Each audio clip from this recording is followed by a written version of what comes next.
All right, what's going on? It's Bobby Skinner with your Giants Week 9 film review. Too many damn losses in a row. It's starting to stink. But you know it doesn't stink? Watching the film, bro. And I'm going to stop calling this the film review. I'm going to call this the Watch the Film, bro. The Week 9 Watch the Film, bro. Because I like watching the film. If there's one thing I like, it's watching the film. And I hope you guys do too. I'm rambling. Let's talk about the New York Giants and their loss to the Commanders. Let's tell the story. First play. Like and subscribe. Or don't. All right, first play. I did a whole run report, and this play was in there, so I'm not going to do very much on the Giants' rushing attack. In fact, I think this is the only Tracy handoff in here, so if you want to just see a breakdown of the run game, check out the most recent video on the channel. But you're going to have this 10-yard zone read run by Tyrone Tracy. And I put this one in here because I want to illustrate the difference between Chris Hubbard and Josh Azudu. So this is zone read, right? We're one-on-one out here. These two are comboing to this safety. These two comboing to Bobby Wagner. And then you put your tight ends blocking to the backside, safety and linebacker. And this is your read defender right here. Right? So the read defender plays it on us. He plays Daniel Jones on this. Right? So DJ's got to hand it off. But Tracy's able to work through a bad tackle attempt. But why? Well, let's watch Chris Hubbard and John Runyon on this. Hubbard's going to fire off the ball. Again, not perfect technique, but we're going to fire off with urgency. Bam. And let's move this defensive lineman. We move it into the linebacker, and that allows Tracy to press this. Instead of this being stuck right here and this being the crease that Tracy has to get through, now he's got all of this added room so you can press up into this B gap and then get upfield, right? By getting that movement, you don't have to, come off early onto this linebacker. You're here. Runyon and JMS do a good job too. So, Bobby Wagner's got to fill. Run through that shoulder tackle, 10-yard run. Beautiful. B-E-A, beautiful. Next play, not so beautiful. This is the negative of Chris Hubbard. This is the strip sack. And this is really bad. And I'm going to illustrate a little bit of why, if you're like, oh, DJ, just take the sack type of thing. Like, it's okay sometimes to just say, you know what? It's not his fault, right? On this singular play, it's not his fault. So let's go through it. They're trying to run this screen here to the back, and it would have worked, right? If you're able to get the ball off here, this screen most likely works. You get the running back following JMS up here. Hell, you might even get 6 if it works so well. But Hubbard's not able to hold his block. But I want to talk about this because they correctly call it a fumble. The referee starts blowing the piss out of the whistle right here. Right? This is not clear and obvious. But no matter what, Singletary, despite the fact that the ref is blowing the piss out of the whistle here, get on it. You're better safe than sorry. Despite the fact that it's illegal to bat the ball towards the opponent's end zone, like this player does right here, despite all of that, despite the absolute shit show by this moron who's not even looking at the fucking football, despite him being awful at his job, pick up the football. Dive on that ball and pick up the football. At this point, he knows he's not picking it up. He's just thinking the play's dead because the play is dead. But you still need to get on that football. It is better safe than sorry. But I want to look at DJ's head on this. So part of this is looking to the right. Right? You want to get these players. You don't want these players flowing over here quickly. You want to think they have play action behind their heads. Right? So you want DJ to look to the right. I mean, look where we're turning our head, and that's where it is. If you want to be like, oh, just keep it, like, sorry. Chris Hubbard, man. I understand it's a screen, and you want to get him upfield. You still have to move your feet. You can't just bat him by like this is a run play and you're trying to get the running back through this gap right here. Okay? Again, here you're good, right? You're just trying to stop him from working inside. So now move your feet and just pass protect. Just flat out pass protect. Instead, bam, our quarterback gets hit, and they end up getting a fumble return. And that stinks. All right, next play, a little bit of defense. This is the Terry McLaurin touchdown on Deonte Banks, but it actually wasn't on Deonte Banks. And Drew Phillips talked about this after the game. And McLaurin did his individual breakdown of how, Banks, he really goes after those foot jabs and sells out against somebody who's not aggressive on the ball, which is true. That's 100% true. We're going to talk about that later where he messes up. This is supposed to be what is called banjo coverage. Switch, where you're in man coverage out here, but if they're going to run an in-breaker with the outside receiver and then have this receiver run something out here, well then, instead of, having a hard route to cover, which is that slant, and getting caught up in all this mess, Drew Phillips should be taking this. Drew Phillips should be right here, and then Banks works out here, and the film matches up with it, right? It's not just Drew Phillips' words, because watch Banks. I know Banks isn't aggressive at the point of attack, but you see, if there's one thing Banks is not going to do, is play soft through this.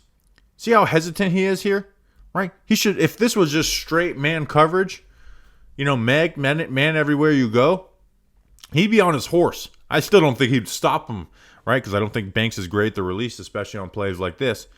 But, he's not trying to fight to get to the football. He's looking for Phillips to pass that off, but Phillips gets stuck in his man, makes the wrong play, rookie mistake, and Deonte Banks gets blamed for it. And the closest defender, coverage stats give Deonte Banks credit for giving up a touchdown. In reality, that was on Drew Phillips. All right, back on offense. This is a 12-yard Daniel Jones zone read. We just went through the exact opposite of not the opposite of this, but them handing it off. Let's look through them keeping it. And they had a 24-yarder earlier, but it's the same exact thing, right? Right? Block, one-on-one, 2-for-1, read defender, tight ends on the backside.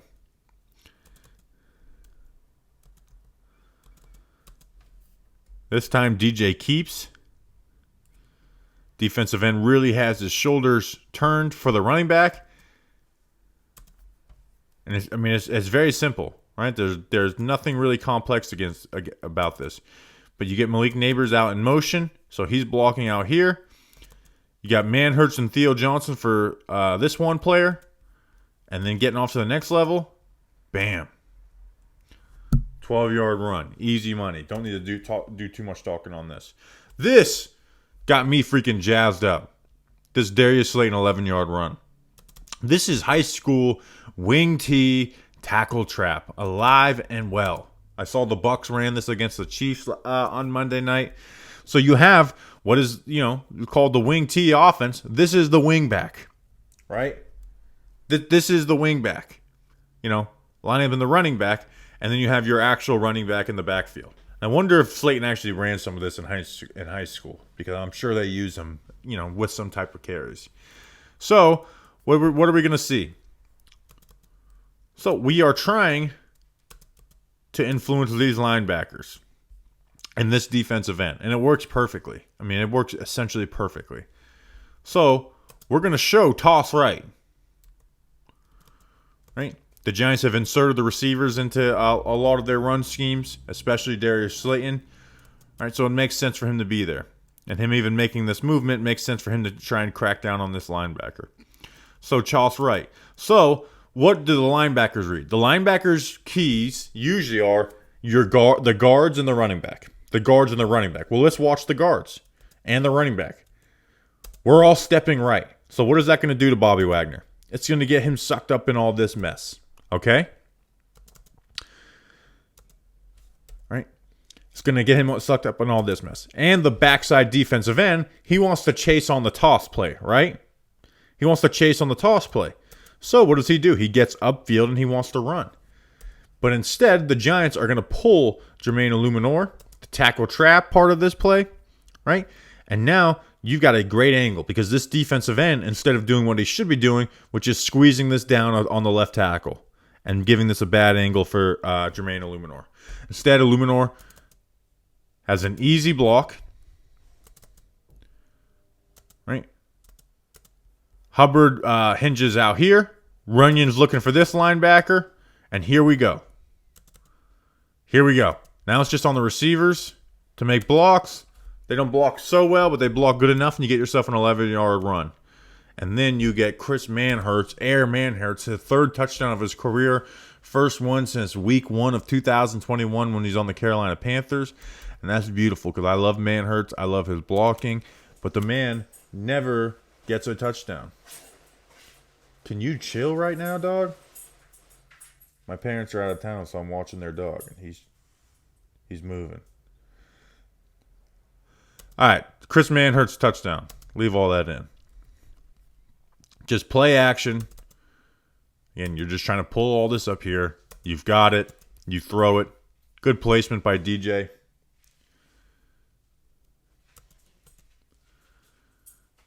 Beautiful stuff. Play action.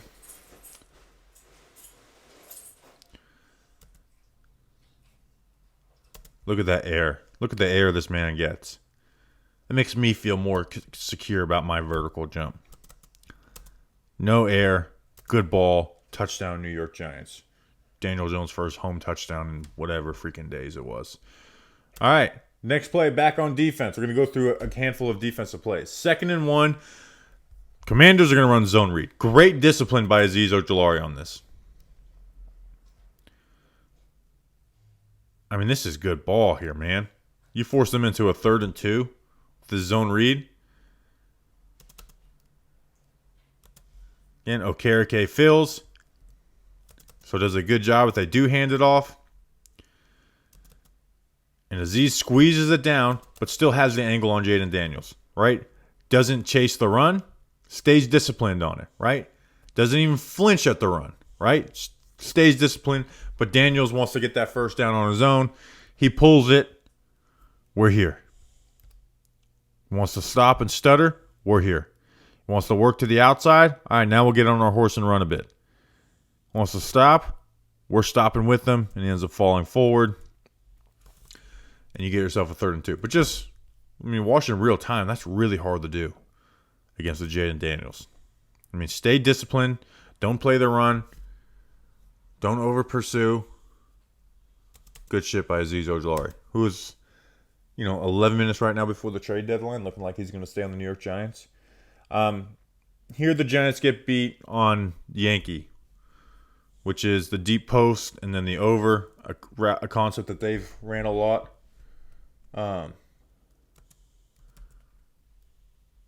Right? And the Giants are in cover 3. So this is the area that is soft in that. But the main thing is just the protection. Jaden's got all day on this. All day. And then you have McFadden, who Pinnock has to play the flat on this, so he can't completely bail. But McFadden is just not able to get there on this play. And it's just a perfect throw by Jaden Daniels. Right? And sometimes you get just beat by that great throw. But you don't rush. So they're double teaming here. You got Nacho 1-on-1, that's a loss.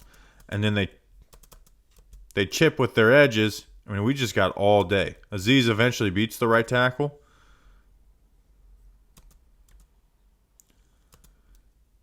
And McFadden's just not able to make that play. That's a beautiful ball. A nice chunk play for the Commanders. Next play. This is not a beautiful play by the Commanders. This is a bad play by the Giants. This is 3rd and 18. Giants are going to run cover 1, man coverage with the spy. And they get a stop. Or so you thought. They actually get a first down. Again, it's very simple.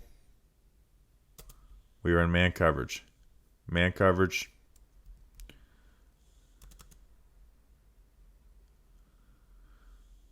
And Phillips has actually been a great run defender. One of his issues is the open field tackles is where he struggled at Kentucky. You haven't had to see that a lot in the NFL with him at nickel. But this comes to bite him, man. This is the difference between 7 points right there. Not making that tackle. We're right here.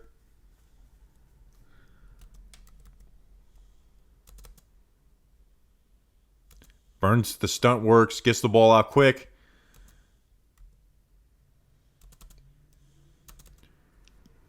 We just get punked. And Newman makes a bad attempt at it. My God, with the noises today. All right, here's the play that really hurts. This is the McLaurin touchdown versus Banks at the end of the half up top here. This is to me, even if that touchdown before was on Banks, this is the egregious one, man. Because you just know you got to protect the end zone and you got to know where your help is. The Giants are in cover 4, right? So you have 1, 2, 3, 4. Each one of them are covering a fourth of the field. But you also have your linebackers and your nickel corner playing with depth and carrying this, right? Because you know, like you're going to turn your zone into man because these checkdowns don't mean shit. They don't mean anything. So Banks is playing with outside leverage on this. Right? You see he's got this outside leverage because he knows he has inside help with Jason Pinnock. Awesome. Here's the thing is whenever you let Banks cheat with leverage, it ends up actually hurting him. Because Banks doesn't want to get beat, right? He has no desire to get beat, obviously. But when he plays with outside leverage, these wide receiver ones, they study film, man. They're really good at this shit, right? They're not Noah Brown. You put Deontay Banks on Noah Brown all game, and I think he has a lot more success. Against McLaurin, guys like him, he has really struggled. Because when you have that outside leverage, what they're going to do is they know that if they have an in-breaker, they're disadvantaged. They are disadvantaged, which means I got to go. I got to get on my horse, and I got to fucking move with this guy. So what happens is we're going to throw a foot jab. A foot jab to get his leverage back inside. And then we're going to transition outside, and he's going to be left playing from behind, and we've got 6 points. This is a great throw by Jaden, but you just have to be more patient. Stay in your back pedal. You have the help inside here, okay? You have to trust that your safety is going to be there. And you got to make a better play on the football. Turn your head. Turn your head for the football, because you're going to see it from this angle. I mean, turn your head and get your hands up. Instead, we're looking to time it up and punch it out. And Terry McLaurin gets a touchdown on you right before the half. And you see this security guard being like, nah, you serious right now? You got to be kidding me, dude. You got to be freaking kidding me right now. The security guard is disappointed in you, number 3. Hey, eyes are up here. A chill is in the air. Leaves falling to the ground, and football every weekend. You can make each weekend even more exciting by getting to the action with our partners at DraftKings. How about that? The number 1 place to bet on touchdowns. Right now, all new customers who bet just $5 will instantly get $200 in bonus bets when you use code WORLD. Stay in on the action and use your $200 in bonus bets to bet anytime touchdowns on DraftKings. That means anytime they get a touchdown, if you bet on it, you win. Win, right? That's what we're trying to do out here is win. So download the DraftKings Sportsbook app now. New customers use promo code WORLD and bet just $5 in any wager and get $200 in bonus bets instantly. That's promo code WORLD only at DraftKings Sportsbook. You'll be glad you did. By the way, wearing the sticker is now the not wearing the sticker. People have turned not wearing the sticker into like their attention thing. Now wearing the sticker is you're just the normal people. All right, back to the film. This defensive play calls is something that I haven't seen since the Giants played the Commanders in week 2. And it's called stubby, which is cover 2 to one side, and then where the strength of the formation is, and you have this 4x1, 1, 2, 3, 4, then one on this side, a triangular read. So let's go through it. So up top, you have cover 2. You have a flat defender, and then this deep half defender. Now, usually you would have a player right here, but the Giants are running a quarterback spy on this. This is 3rd down and 10 or 3rd down and 9. So they take this away. So, this player is running free. But the stubby call is down here. So you've got 4 receivers, 4 defenders. So you're trying to create a triangular read. And Deonte Banks is man coverage, right? It could be man everywhere you go or man on certain, routes. And then you have 1, 2, 3. You have a triangle, the Illuminati. So you have Pinnock, who is defending the innermost vertical, which is right here. You have Phillips out here. And then Bobby Okereke, he has to make sure he does not get out leveraged out to the flats. Thanks for Coach Joseph Davis, for letting me know on that part of the rule. This is something I'm not super familiar with. I had to actually ask about it week 2, and then it pops back up for this game. And then the crosser, this over route right here ends up being taken on by Newman right here, and then you get Jaden Daniels ends up throwing this ball in the dirt, but you got everything covered, right? You got 2 over the top. You've got this underneath, Deonte Banks in man coverage. You've got everything covered. Now, again, you're not expecting this look. Again, this is the second time the Giants have run this. But if they did get it again, right, and you have like this QB spy look, I'd be running the same exact thing and looking to fire this ball in right here. But Jaden doesn't. He throws the man coverage to McLaurin. Banks has good man coverage. Good stuff. Right? Giants keep the spy with Simmons here. You got Chapman at Daniels' feet. Dirts it. Forced to punt to start the second half. Awesome stuff. Back on offense. This is a concept the Giants have run a handful of times this year. We saw that Yankee concept that the Commanders ran earlier in the game, and the Giants don't really run that much anymore out of play action. But this is just kind of dagger, where you have the clear out here with Darius Slayton, right? And then you have the dig with Malik Neighbors, and then you have something occupying the shallow out here. But a way to, because teams are really good at covering this middle part of the field. Right, so the way the Giants have been doing this is that they'll motion Neighbors into it, get their zone coverage, play action, so you suck the linebackers up, you're in cover 3, and instead of just having Slayton run the clear out here, right, and then this corner can pick it up, the safety's there, and then the 11 can take the dig, they have him bend it in. And that forces 11 to run with it. And then you get the dig versus this off coverage, and you've got all of this area in the middle of the field. So just like a different way to run dagger, and to get to be able to run it more out of play action as well too.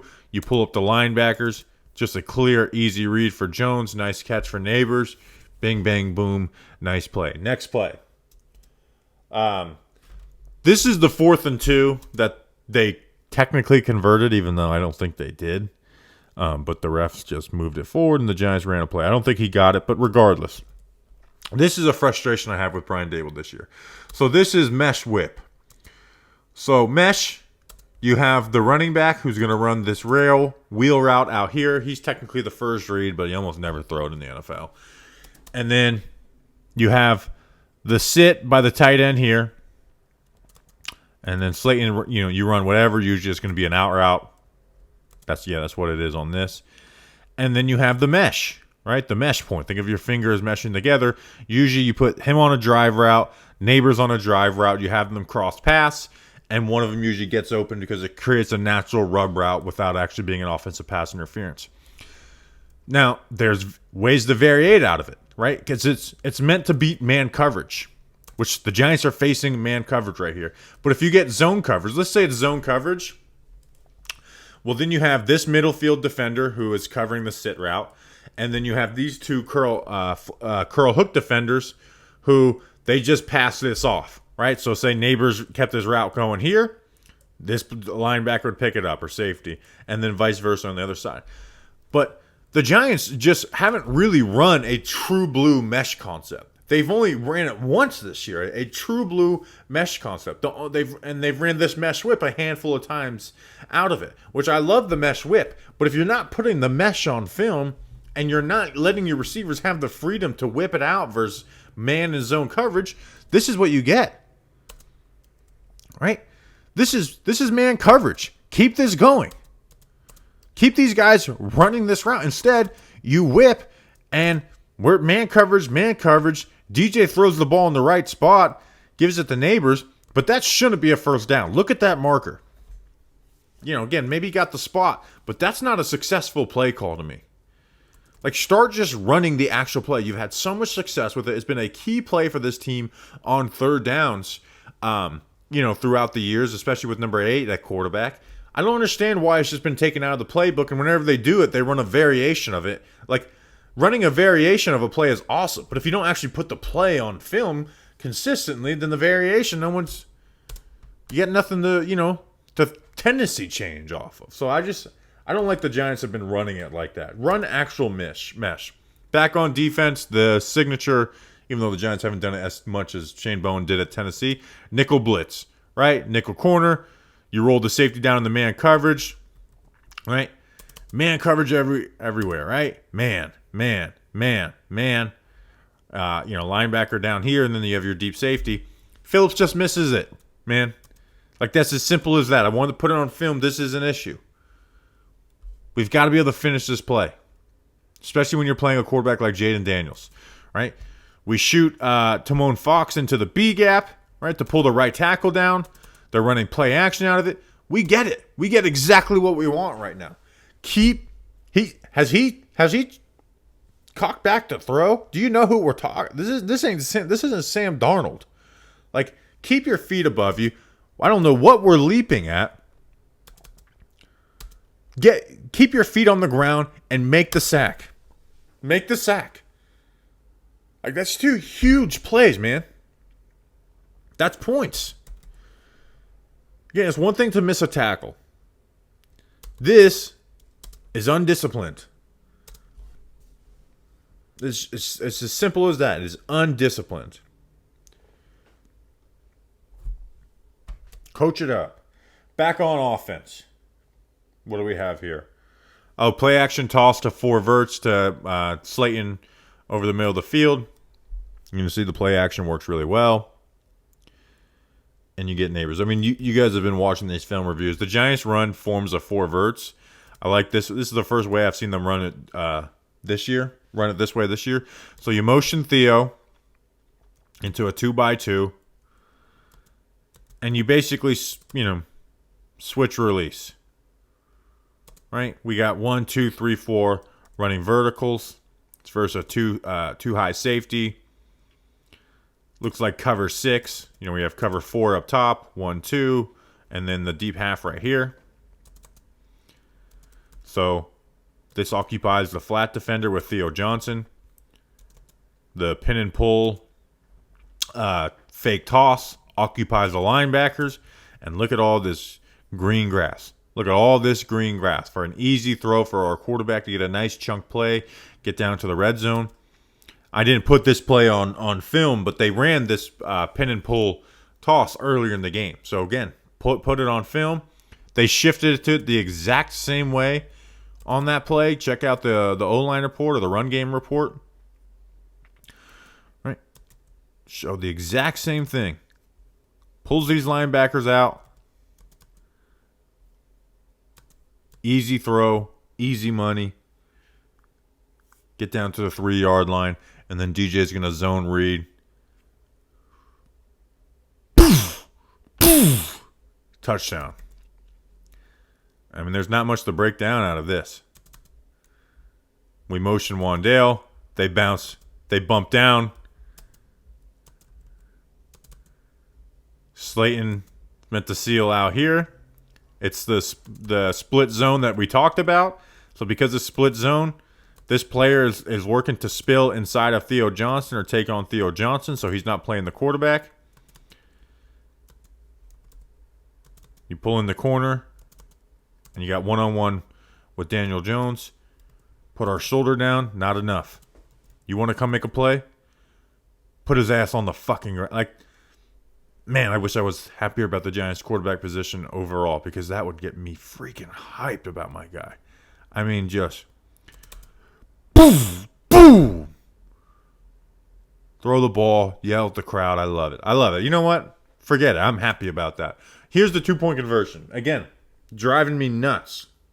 We have 12 yards to work with here. 12 yards.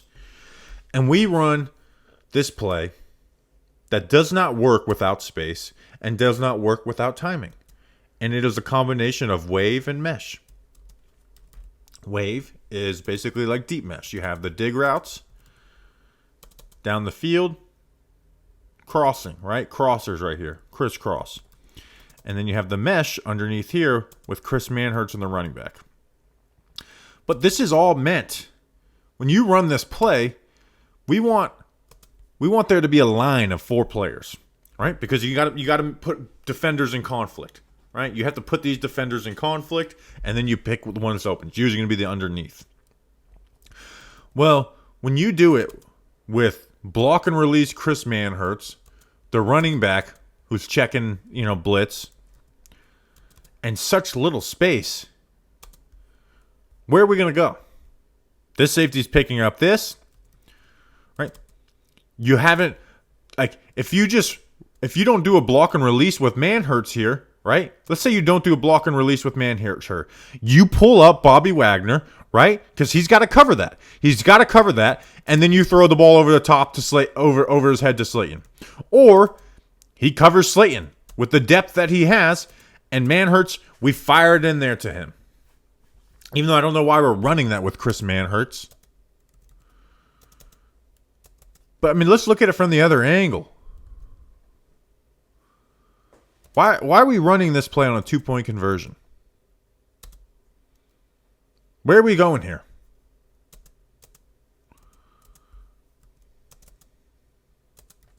Seriously, where are we throwing this football? Crazy, man. That's just crazy to me. Next play, back on defense. 3rd and 2. This one's frustrating. This is just cover 1. You're going to roll Nubin down in man coverage. Now, usually when you have Nubin rolling down from deep, because they're in a 2-high safety look, it's going to be on a tight end. And usually when guys block and release, it's out, right? Usually the block and release is block, release out here into the flats. Well,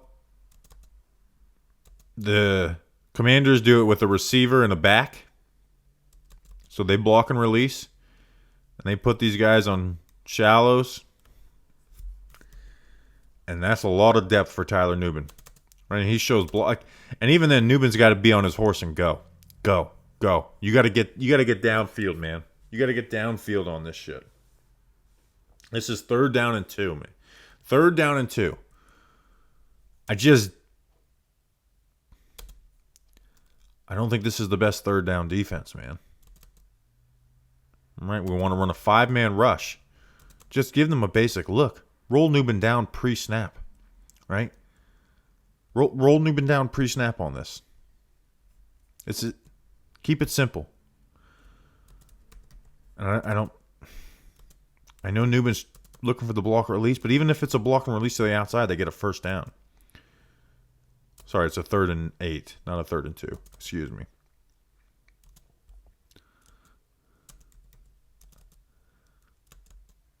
You set Nubin up to fail on this one. Then he misses the tackle.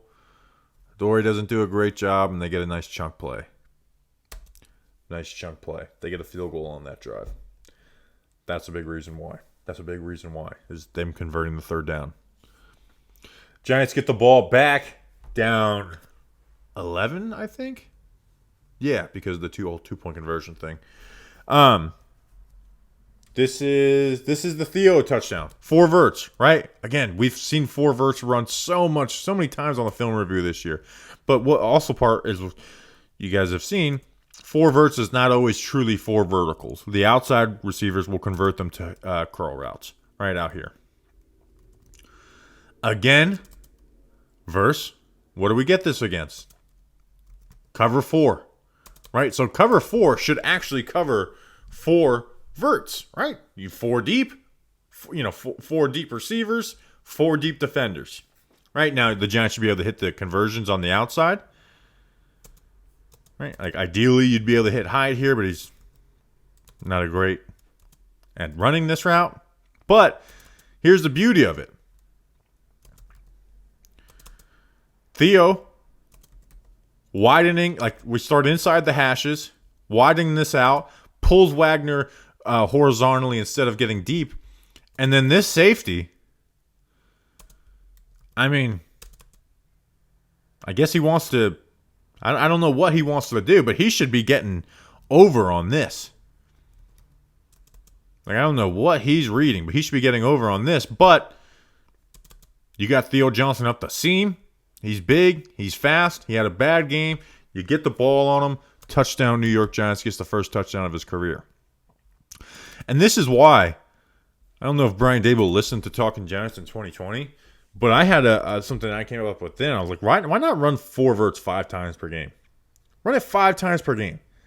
Because you can either put the outsides as those conversion, turn those routes into curls on the outside if they do cover it the correct way. If they don't cover it the correct way, you can get these passes up the seam for big chunk plays. And if they really cover it deep, where they take away the curls underneath and take it away deep, then you get the check down to the running back. And I know you got to protect against it, but like you have checks out of it. Like, it's always been a philosophy of mine. I know it sounds simple. It sounds Madden, NCAA football, but it's true. Like, just run it 5 times per game. It has answers. It has outlets in it. Like, it's a play that I would run 5 times per game. And then we want to talk about a bad 2-point conversion call. The last one I didn't love, but whatever. This is pitiful, man. This is pitiful. We have a fade with Malik Neighbors up here. You have, Jalen Hyatt just outside releasing to set up the Wan'Dale Robinson choice. I mean, what are we running this shit into? Now, I don't know if this is on Jones for not checking out of this, but why are we even putting this on the menu? Right? If we're gonna have Malik Neighbors run a fade, throw him the fade, which I hate. I hate it, especially on a 2-point conversion. I hate it on first down. On a 2-point conversion, I'll lose my shit if you ever plan to throw that. And then the choice, right? We all know the Wan'Dale Robinson choice routes in this playbook. And look at the alignment. I know that this is showing like they may blitz, right? And this is what they thought, or at least what DJ thought. He probably sees this alignment here, this defender. You're thinking this defender's blitzing. And then you get the choice route with Wan'Dale Robinson, right? He can go either way. But this defender doesn't blitz, takes away the inside part of it. This player takes away the hitch part of it.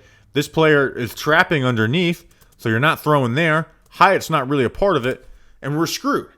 So, I understand why they thought that this play might work, but can we have a second option if it doesn't? Can we have there's literally no second option on this play.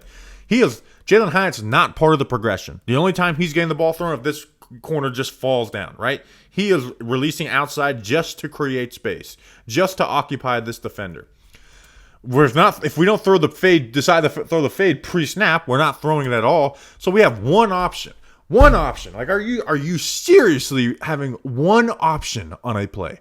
One option. You have 7 in on a 2-point conversion, and you're screwed. And you're just fucking screwed. Okay, we're not here to talk about, the whole down 14, go for 2 shit. That's for a podcast. But to me, that's ridiculous. Like, that's pitiful, pitiful play calling. I don't care if maybe should have checked out. That shouldn't have been a play call. There's nothing that should have that as the playbook for a 2-point conversion. All right, now let's finish the damn game off with a busted coverage. Commanders run play action flood, and they do a great job of it. Right, you get this big chunk play. I'm going to explain what I think went wrong. So Giants are in cover 3. Now, Pinnock is getting sucked up in the run. This is the last drive of the game. 2nd down. I understand it. Right? You want to get down and play the run. All right? So when he sees his play action, he bails. Right? I don't necessarily know why we're turning our hips this way to bail, where we're bailing to, but he bails. Plays his deep third. Floats the other deep third, but there's no threat here. Banks takes this. Good job. How do they get this right here? Well, this, if you're on your basic cover 3, is the soft part of the zone. Right? I believe the Giants are in 3 sky, which means the safety is supposed to cover the flat. But I think what happened is that Tyler Newman was supposed to turn this into man coverage. Because this is, 3 match, right? We've talked about this before on these videos. Matches If this receiver turns this into a vertical, you turn it into man coverage with outside leverage. You play outside leverage, and then if he breaks in, you pass it off to the linebackers underneath. If he breaks out, you just cover the out route. So what happens with Nubin is Nubin feels this receiver working like he's going to set up a crosser, right? He thinks he's going to set up a crosser. He's working inside. He releases inside of Nubin, like on purpose, not just because of Nubin's leverage. And thinks, okay, I'm passing this off to the linebackers. I need to get out here and cover the flats. Right? This is my on paper priority. But Zacchaeus pops this out instead of turning this into an in breaker. Nubin thinks he has to cover the flats. It's wide open. Jaden Daniels delivers. And they get a chunk play and essentially end the game right there. Get a couple runs. And that's the end of the Giants' fall to 2-7. The worst record in the NFL, yet having the 7th pick in the 2025 NFL Draft. So I hope you guys enjoyed watching. If you watched to the end, I truly do appreciate you. I think you're crazy, but I do truly appreciate you guys. We'll see you on the next one. Until then, let's go Big Blue.